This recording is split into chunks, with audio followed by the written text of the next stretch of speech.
Sveiki visi. Norėčiau patvirtinimo, ar girdite mane gerai. Jeigu galite, parašykite čatą. Ačiū.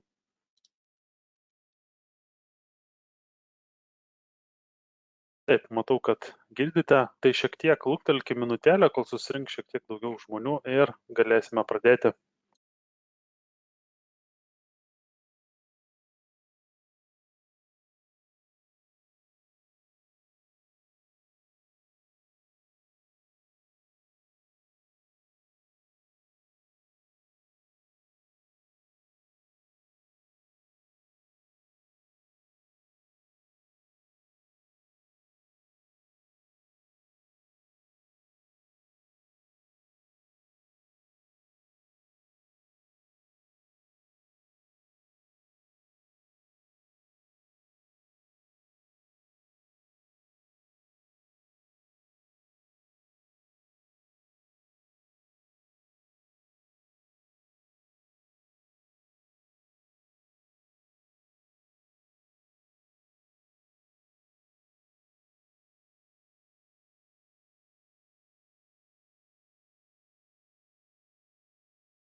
Taip, tai sveiki dar kartelį, manau, galime pradėti.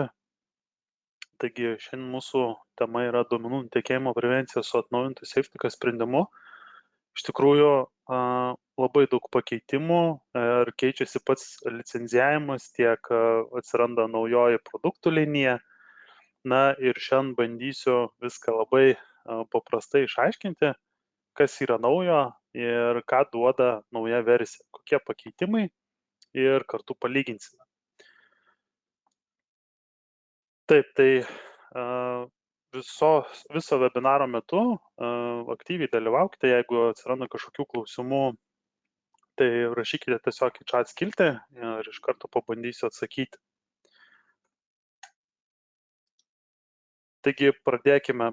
SafeTech išleido 9.8 versiją, kurioje iš tikrųjų begalės daug naujų naujienų, skaitant ir shadow kopijos funkciją, naują licenzijavimą, naujų produktų išskaidymą. Na, iš tikrųjų, tų naujienų labai daug ir, manau, šis skaidrė tą ir parodo, ne? Tai pats licenzijavimas nekito 6 metus, iš esmės, ir senoji produktų linija buvo labai tokia, sakykime, bazinė, susidarė iš dviejų produktų, tai SafeTech Auditor ir SafeTech DLP sprendimo. Kaip papildomą modulį buvo galima įsigyti SafeTech Mobile, tai yra Mobile Device Management sprendimas, kuris leidžia tiesiog kontroliuoti įrenginių saugumą. Na ir šiandien mes turime jau atnaujintą liniją, kuri jau praplatėja, sakykime taip, ir SafeTech Discovery.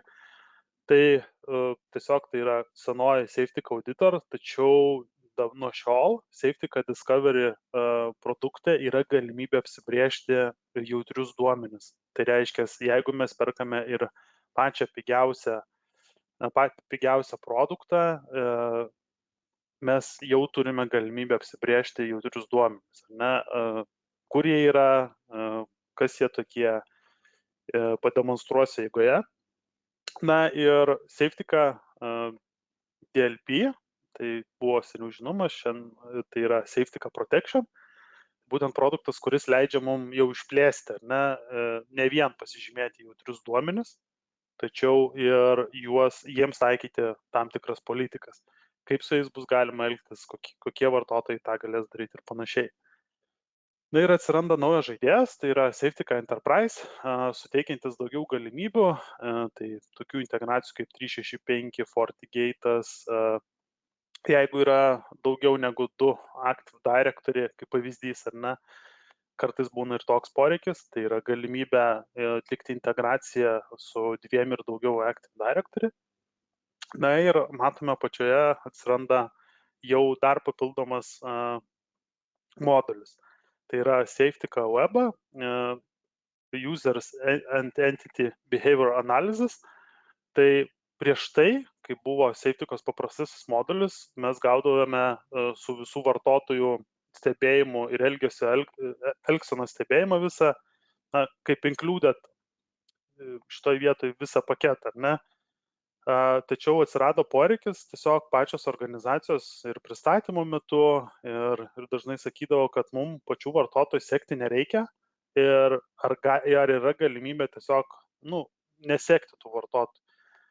Tai buvo galimybė tiesiog įsijungti tą funkciją, o šiandien ta funkcija yra modulis atskiras tam, tai jeigu mes perkame, pavyzdžiui, Safety'ką Discovery atskirai, neperkam Safety'ką webo modulio, būtent Safety'ką Discovery, tai mes neturėsime galimybės matyti informacijos apie pačius vartotojus. Nes kai kurios organizacijos deklaruoja, kad mums sekti vartotojų nereikia. Ir turės galimybę įsigyti tik būtent produktą duomenų stebėjimui. Tai grinai duomenų stebėjimui. Ir šis modulis skirtas būtent vartotojų stebėjimui, jų elgsenos analizai, kaip jie elgesi atskirai, kur vaikščioja, ką kopijuoja ir panašiai. Na ir Safety'ka Mobile, tai yra jau labai smarkiai tobulėjantis produktas, eigoje taip pat pabrėšiu, kodėl atsirado naujų režimų, būtent Safety'ka Mobile sprendime ir daugiau galimybių.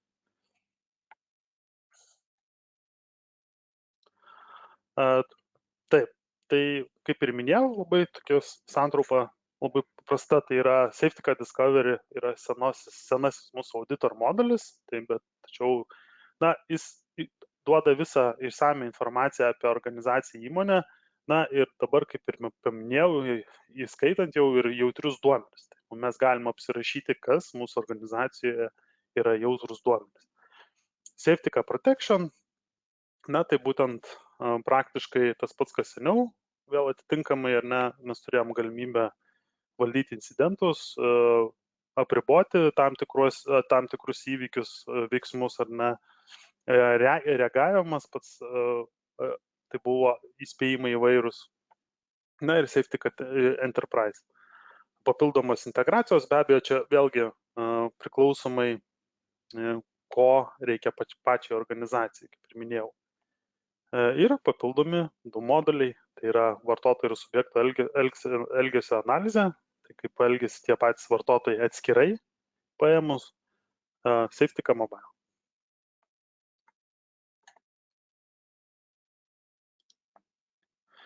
Taip pat norėčiau visus pakviesti ir susipažinti su funkcijom konkrečiau, detaliau. Yra būtent safetyka.lt ši informacija yra pasiekiama. Ir ten yra nurodyta atskirai, koks produktas, kokį funkcionalumą turi. Taip pat yra kitos papildomos informacijos, kurios jums galbūt prireiks dėl Safetykos.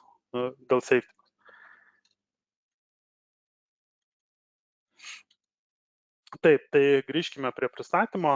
Tai dabar aš tiesiog įsijungsiu Safety'ka Discovery modulį. Produktas, kuris yra visiškai be jokių kitų modulių, tik tai pats produktas ir kaip tas visas atrodo. Taip.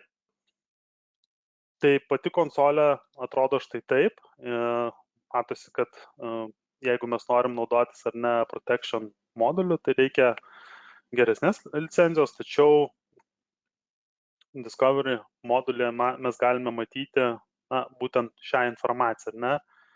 Čia turbūt tas didžiausias atnaujinimas, kad būtent su Discovery licenzija mes turim galimybę apsibrėžti jautrius duomenis, stebėti išorinius įrenginius, spausdinimą, tinklo srautą, susirašinėjimą, visą darbą su failais, tai kas vyko ir prieš tai, mes turėjom galimybę stebėti.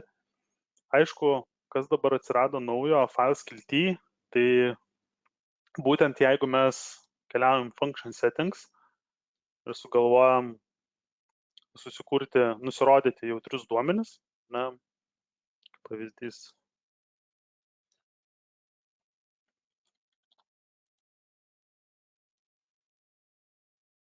Ir čia yra galimybė tiesiog vėl pasižymėti, ar tai būtų sąskaitų numeriai, reguliariosios išraiškos, kažkokie žodynai, aišku, to žodynus galima įsikelti, tačiau galbūt reikėtų taip. Na, čia kaip pavyzdys, elementarus, ar ne? Kreditinės kortelės numeris, tam tikras vėl skaičius, tai yra galimybė tiesiog apsibrėžti tos jautrius duomenis fiksavimą. Na ir kai yra sukurta tam tikra kategorija jautrių duomenų, tai yra galimybė file skilty peržiūrėti darbą su jais konkrečiai. Ir kaip pavyzdys atsiranda data kategorija. Tai mes tiesiog labai paprastai išsivelkam.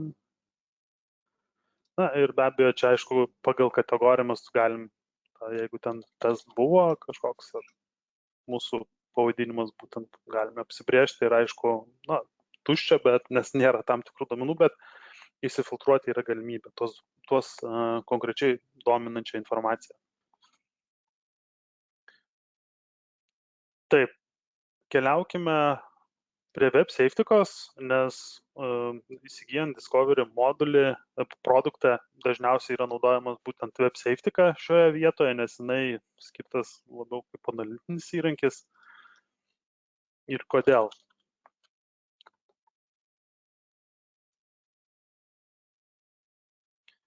Taip, tai šioje vietoje web safetyką matome šiek tiek mažiau skiltelių, kaip ir minėjau, būtent licenzija čia yra pati paprasčiausia ir jinai stebi visą tą informaciją labai visos įmonės prasme. Aišku, jeigu tai yra kalbama apie duomenis, tai su duomenimis jinai stebi vėlgi, ta prasme, pilnai pagal vartotoją, išoriniai įrenginiai, kokie buvo prijungti ir taip toliau. Tačiau galime palyginti licenzijavimo licenciją, sakykime, jeigu mes matome, va čia šioje vietoje yra būtent licenzija, kuri yra skirta DLP apsaugai, tai matome, kad web konsolė iš karto skiriasi. Ar ne? Ir čia jau atsiranda behavior analysis, tai kaip ir minėjau, tas modulis papildomai leidžia stebėti kiekvieną darbuotoją atskirai, ar ne, ką jisai daro, ką jisai veikia, kokiom programom naudojasi, kokiais puslapiais naudojasi ir panašiai. Tai va čia tokie, sakykime, esminiai pakeitimai tiek licenzijos prasme, tiek funkcionalume. Ir išskiria kiekvieną vartotoją, ar ne, ką jisai daro, kiek laiko praleidžia.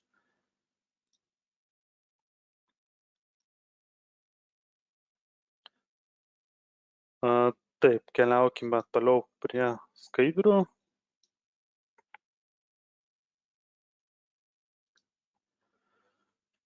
Taip, tai yra patobulinti tam tikri dalykai su nauja versija.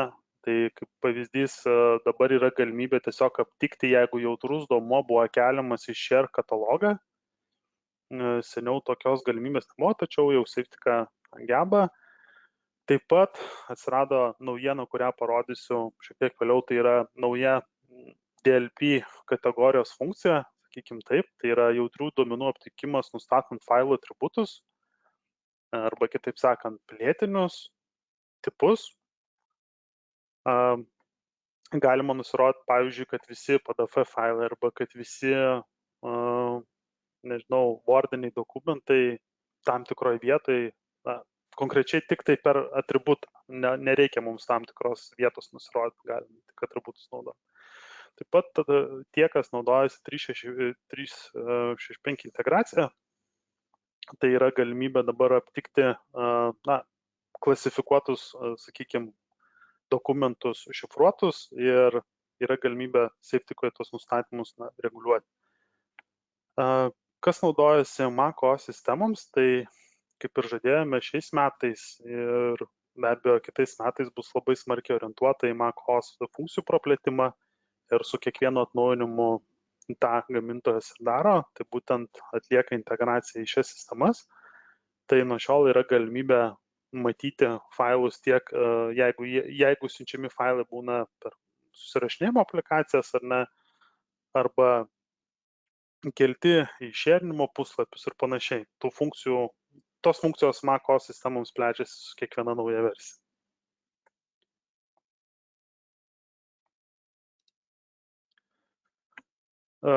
Taip, tai patobulintas incidentų aptikimas, tai būtent detalesnis saugumo incidentų išaiškinimas už Shadow kopijas. Tai reiškia, jeigu įvyksta kažkoks incidentas ir tam yra nustatyta SafeTikoje politika atitinkama, tai yra galimybė atsisiųsti tą failą, kuris dalyvavo incidente. Pagrindinė schema, kaip tai veikia, tai yra, jeigu galinėje darbo vietoje yra pažeidžiama politika su tam tikrų failų, to failo kopija yra padaroma lokaliai kompiuteryje. Pagal nutilėjimą tai yra iki 50 MB būtent išskirta vieta SafeTikos, tą dydį galime reguliuoti ir būtent tas failas atsiranda konkrečiai tam katalogė, būtent SafeTikos. Ir jeigu pats administratorius nori atsiųsti tą failą, tai jis tiesiog gali iš pačios konsolės tą ir padaryti. Šiek tiek vėliau pademonstruosiu, kaip tas atrodo praktiškai. Taip pat failo operacijos apsauga, jeigu yra naudojamas Windows Portable Devices, taip vadinami, tai yra tokie bendriniai renginiai, kurie naudoja tam tikrą protokolą, ar tai būtų multimedijos įrenginiai, išmanieji telefonai, tai yra galimybė būtent apriboti veiksmus per juos, ką galima kelti į juos ir panašiai. Tai čia irgi tokia naujovė. Papildomai, kadangi dabar daugelis iš mūsų tiesiog dirba iš namų ir SafeTika turi galimybę net susidaryti atskirą ataskaitą, būtent nuotolinio darbo ataskaitą, ją galime susidaryti iš Web SafeTikos puslapio. Čia kaip pavyzdys, tokią mažą ištrauką įkėliau, kaip tai atrodo, yra galimybė užmėti, aišku, susikurtą ataskaitą ir matysime būtent tokią informaciją, kokie vartotojai dirba iš namų, kurie ne, bendrai DLP incidentai, tai kokios DLP ten taisyklės buvo pažeistos, productivity time'as ar ne, prieš tai koks buvo, tai iš esmės tokia bendrinė informacija, kaip tai veikia. Jeigu yra naudojamas kaip pavyzdys namų kompiuteris ir jisai jungiasi į darbo vietą, reiškia, į darbo vietą, iš namų kompiuterio į darbo vietą ir darbo vietoje veikia SafeTika būtent klientą. Tai šitoj vietoje jis tiesiog identifikuoja, kad prisijungia pats darbuotojas ir kai yra dirbama nuotoliniu, tai jisai tą identifikuoja nuotolinį ryšį ir tą visą informaciją atiduoda ataskaitą. Ir aišku, kas be ko yra galimybė išskirti ten jau daug detaliau, kokios programos naudojamos buvo, ką konkrečiai darė, tas pats ir failų prasme.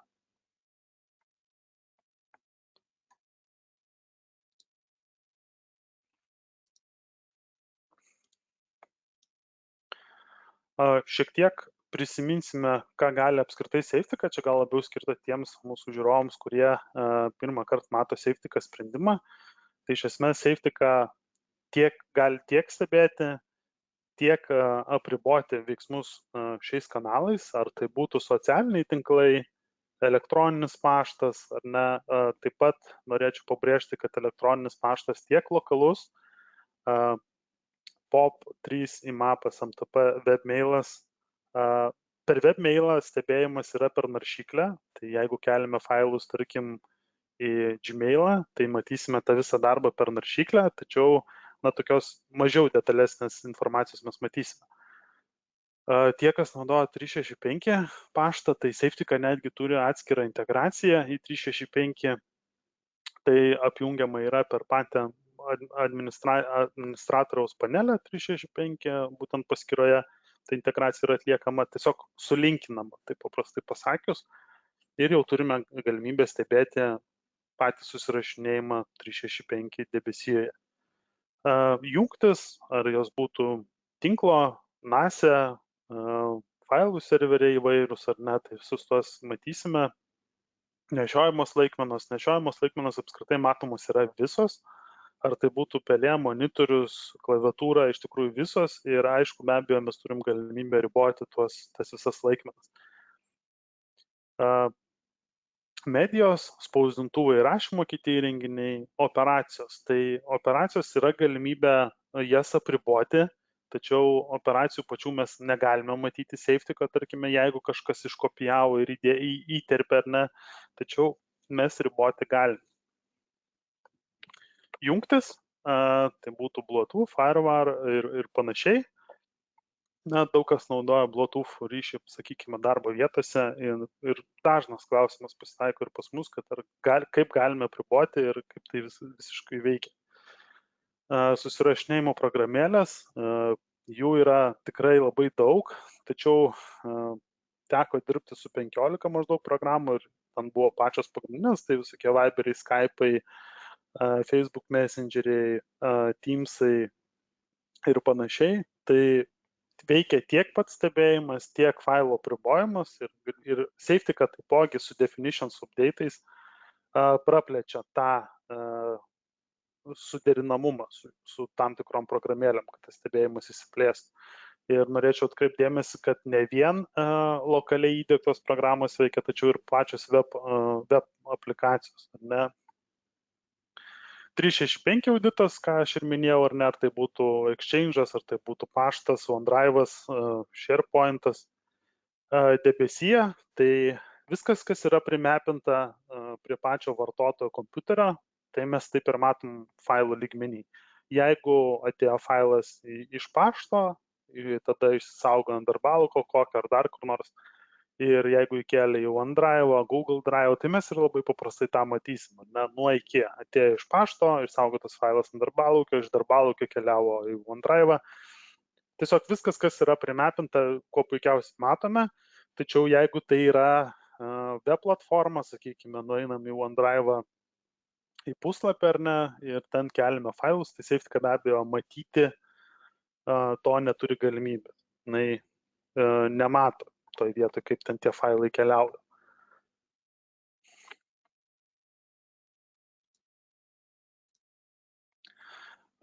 Veikimo schemoje taipogi kažko naujo nelabai yra, tačiau priminti visą laiką gerai. Klasikinis centralizuoto valdymo pavyzdys tai yra konsolė, įrenginiai ir taip viskas ir bendrauja. Tai pagrindiniai yra 3 komponentai. Tai yra agentas ir klientas. Agentas naudojamas kaip tiltas šiuo atveju, klientas kaip atsakingas būtent už politikų taikymą, iš duomenų rinkimą, na ir viską atiduoda safety-ko konsolė. Viskas labai paprastai, nieko kažko labai ypatingo nėra. Taip, tai grįšiu prie pristatymo, būtent pristatysiu naujausią versiją 9.8 plus webą, tai reiškia, mes turėsim tiek vartotojų modulį pilną ir galime apžvelgti, kaip visą tai atrodo. Taip, tai kaip pavyzdys, tiesiog išsitestuosime dabar, galbūt, sakykime, shadow copy funkciją. Tai aš tiesiog sukursiu naują duomenį arba galbūt jau panaudosiu kažkokį tam tikrą ir pabandykime išsiųsti failą, kuris yra draudžiama siųsti Skype'u. Šitose PDF failuose yra asmens kodas, jisai aišku padarytas, kad aš siųsti Skype'us aš jo negaliu, gaunu pranešimą ar ne, testavimas 5, net tam tikra kategorija duomenų priklauso ar ne, ir jis buvo užblokuotas, nes veikia atitinkamos politikos. Na ir keliaujant į safety-ką,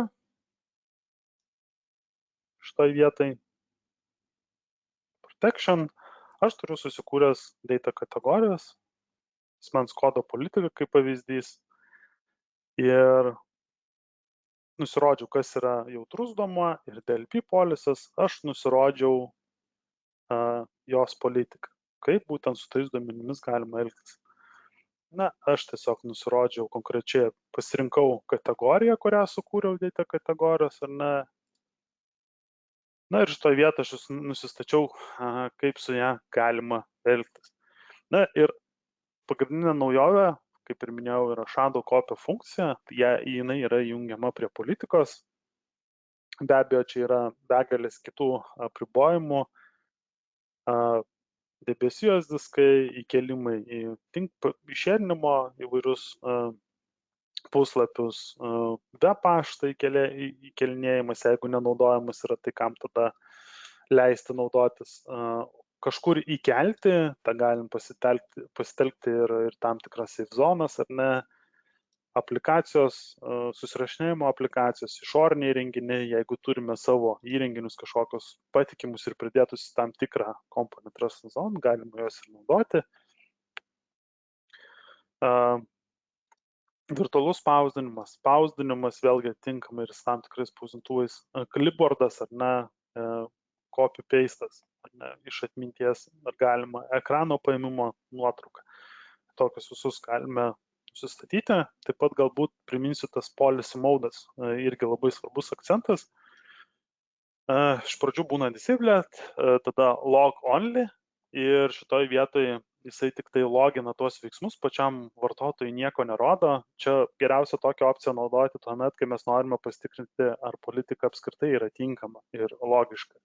Kad matytume visus veiksmus, tiesiog DLP log skilty logina ir mes matom, kaip vartotojai dirba su tais jautriais duomenimis, kaip pavyzdys asmens kodu ar tam tikrais dokumentais. Log and notify yra galimybė išmesti vartotojams, jeigu jie pažeidžia bent vieną iš šitų nurodytų kriterijų, jiems išmeta pranešimą, ar jūs tikrai norite tęsti. Ir tuomet vartotojas pats sprendžia, toks kaip double checkas. Kartais to užtenka, jeigu, kaip pavyzdys, yra siunčiama ne į įmonės elektroninius paštus, čia buvo vieno kliento toks norimas nustatymas, kad jeigu aš siunčiu ne įmonės domenai, aš noriu, kad visą laiką būtų išmetama papildomas pranešimas. Iš tikrųjų, jisai veikia labai paprastai. Vartotojas gavęs tokį pranešimą, jis iš tikrųjų pasitikrina antrą kartą adresą. Tai iš tikrųjų, tai yra gerai, nes kartais per netyčinį tokį nutekėjimą ir būna daug bėdos. Na ir paskutinis būna log and block. Tai šitoj vietoje mes galime tiesiog užblokuoti, loginti ir užblokuoti pagal tuos visus kriterijus. Taigi, taip sudaromos politikos. Ir kaip pavyzdys grįžtų į DLP logs skiltį, išsifiltruoju. Taip, aš noriu pamatyti, reiškia, shadow kopijas, kurios turi. Ir aš matau 2 pranešimus. Tai mūsų buvo testavimas 5. Details skilty matau daugiau informacijos šitoje vietoje.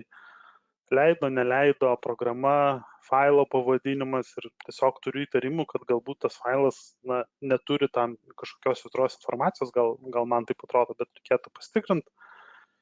Ir aš šitoje vietoje tiesiog pasispaudžiu susirinkti visą informaciją iš galinės darbo vietos. Spaudžiu save. Na ir po kažkurio laiko jisai tiesiog surenka man tą informaciją pati konsolė ir leidžia man atsisiųsti. Kol kas palaukime. Tuo tarpu galbūt aprodysiu naują duomenų kategoriją, pagal kurią galima apsibrėžti jautrius duomenis. Tai matome, kad dabar atsirado tiesiog 4 skiltelės. Ir šitoj vietoje tiesiog priminsiu sensitive content, tai yra raktažodžiai, žodynai, reguliariosios išraiškos ir panašiai, algoritmai įvairūs, jeigu kodą norim kažkokį apsibrėžti. Existing classification metaduomenis, tai galime ir pagal metaduomenis, context rules, tam tikros lokacijos ar ne, ir file properties. Tai, kaip minėjau, yra file atributai.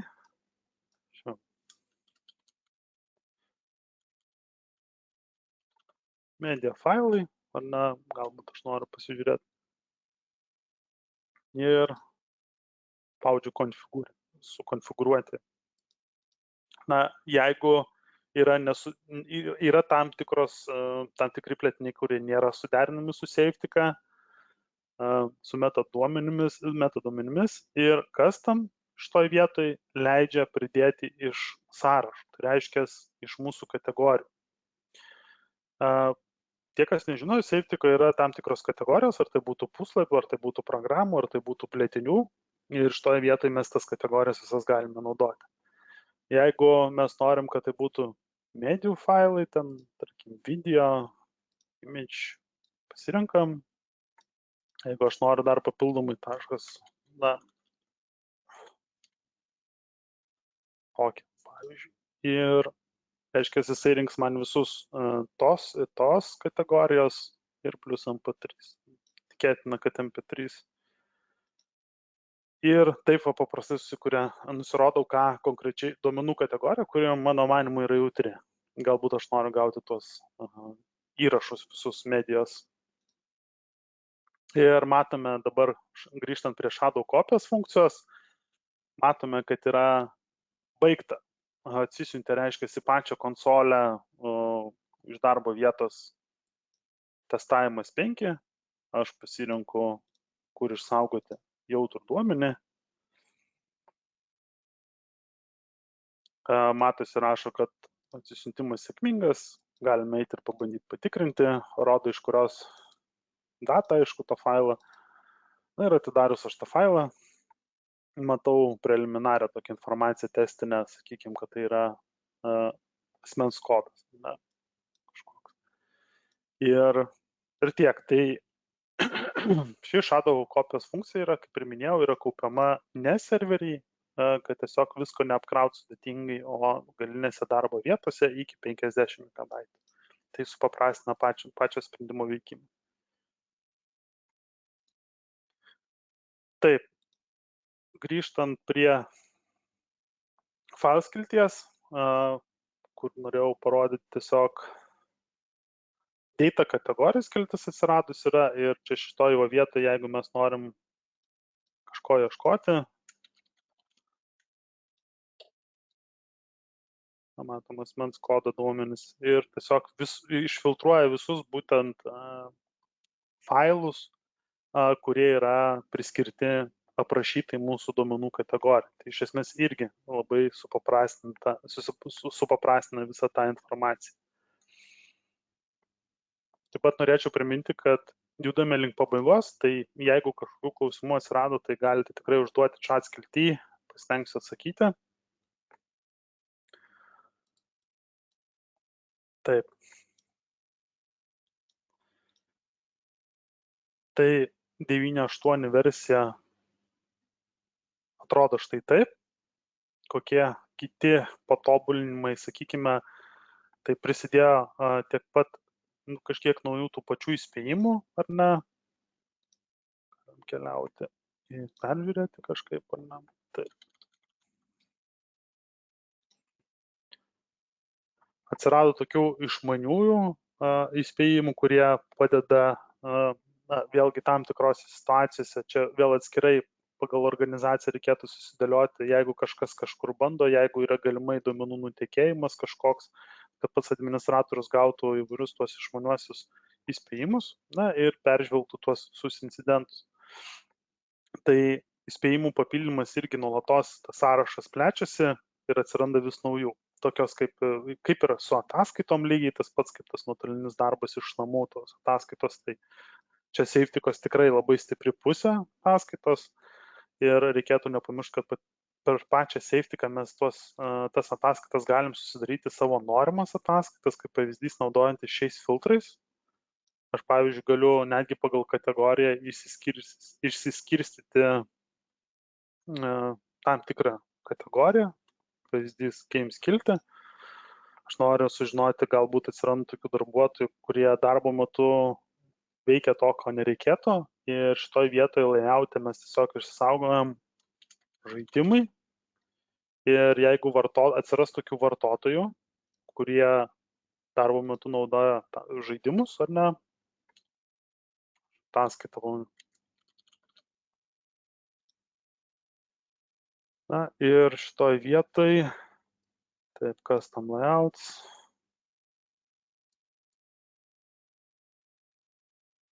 Nu va, ir atsirado žaidimų. Mano būtent pagal filtravimą aš susidariau layoutą ir šį layoutą aš galiu naudoti kaip ataskaitą. Tai reiškia, pasirenku iš visos įmonės ataskaitą gauti ir šitoje vietoje aš tiesiog, užsitvirtinu, kaip aš tą ataskaitą noriu gauti, bet finale tai yra toks kaip ir triggeris, ar ne, jisai užtriggerina administratorių, jisai pamato sąraše tam tikras programas, kurios neturėtų būti leidžiamas, ir be abejo, tas visas programas yra galimybė užblokuoti. Tiesiog darbuotojas darbo metu negalėtų to daryti. Tai tiek apie naują versiją. Grįžtant papildomai, gal šiek tiek apie kitus pakeitimus. Kiti svarbus pakeitimai, kuriuos įskyrėme, tai kaip ir minėjau, Safetika Mobile MDM sprendimas pats juda į priekį, su senesne versija pristatė galimybę stebėti failus, kuriuos atsisiuntė pats vartotojas į telefoną. Tai reiškia, yra galimybė netgi ir tokią ataskaitą matyti, kokie failai buvo atsisiųsti į telefoną. Taip pat norėčiau priminti, kad su Safetika Mobile, jeigu yra atlikta integracija į 365 debesyje, tai netgi jeigu ir darbuotojas siunčia failą iš savo telefono, kuriame veikia jo 365 paštas, tai būtent Safetika vis tiek mato tą elektroninį laišką ir geba tą susirašinėjimą užfiksuoti, nors pats laiškas siunčiamas iš telefono, tačiau vis tiek juda per tą patį 365. Fully Managed Device režimas, tai yra vėlgi naujas režimas, kuris leidžia daugiau tų visų apribojimų ir daugiau funkcionalumo. Pilnai valdomas įrenginys, tai Safetika tampa kaip pilnas administratorius šitoje vietoje. Ir tai geriausia, aišku, daryti su Android. Jeigu tai yra Android 10 įrenginiai jūsų organizacija ir jeigu planuojant MDM sprendimą, kurį pilnai galime valdyti ir visus apribojimus, saugumo politikas, aplikacijų kontrolė, Wi-Fi tinklų kontrolė, kažkokia, tai Safetika tą gali daryti. Taip pat, kaip ir minėjau, su atnaujinimais atnaujina palaikymą tam tikrom susirašinėjimo programėlėm, kadangi jos labai plačiai yra naudojamos, dažniausiai per organizaciją yra naudojama iš tikrųjų labai milžiniškas kiekis tų aplikacijų, tikrai ne viena būna. Tai šiuo atveju pagerinta yra Zoom'as, Signal, Trema, tai būtent tos susirašinėjimo aplikacijas, kurios dabar Safetika geba tiek stebėti failų išsiuntimą, tiek apriboti šiuos kanalus. Patobulinimas palaikymas Active Directory, tai tiesiog yra rinkoje kiti DLP sprendimai, kurie, be abejo, turi integraciją su Active Directory, tačiau nutrūkus ryšiui sinchronizacijos su Active Directory, būna, kad tas visas Active Directory, visas medis, sakykime, jisai išsidarko ir gaunasi, kad vėl iš naujo reikia jungti sinchronizaciją ir vėl visus kartais būna tos visus nustatymus numuš. Tai Safetika šitoje vietoje, net ir jeigu dingsta sinchronizacija su Active Directory, tai gali būti iš tikrųjų labai daug priežasčių, tai gali būti, kad slaptažodis pasikeitė, ar ne, pačio to vartotojo, su kuriuo jis buvo pradėta Safetikoje pati sinchronizacija. Tai yra galimybė tiesiog, šita galimybė leidžia neišdarkyti viso medžio, palikti visus nustatymus ten, kur jie yra ant grupės tam tikros ir niekas nesikeičia, tiesiog praradus sinchronizaciją. Kiti būtų stabilumo patobulinimai, tai gal labiau apeliuoti reikėtų į tinklo stabilumą. Tiesiog prieš tai buvo šiek tiek, sakykime, tinkle perduodamų failų fiksuojamas sutrikimas, tai Safetika šitoje vietoje užfiksavo ir šitais. Taip, tai tiek šiandien norėjau pasidalinti informaciją, galbūt atsirado kažkokių klausimų, kiek matau, atskilti jų nėra. Ar atsiras klausimų, kadangi jau webinaras kaip ir į pabaigą, užtruko man šiek tiek mažiau.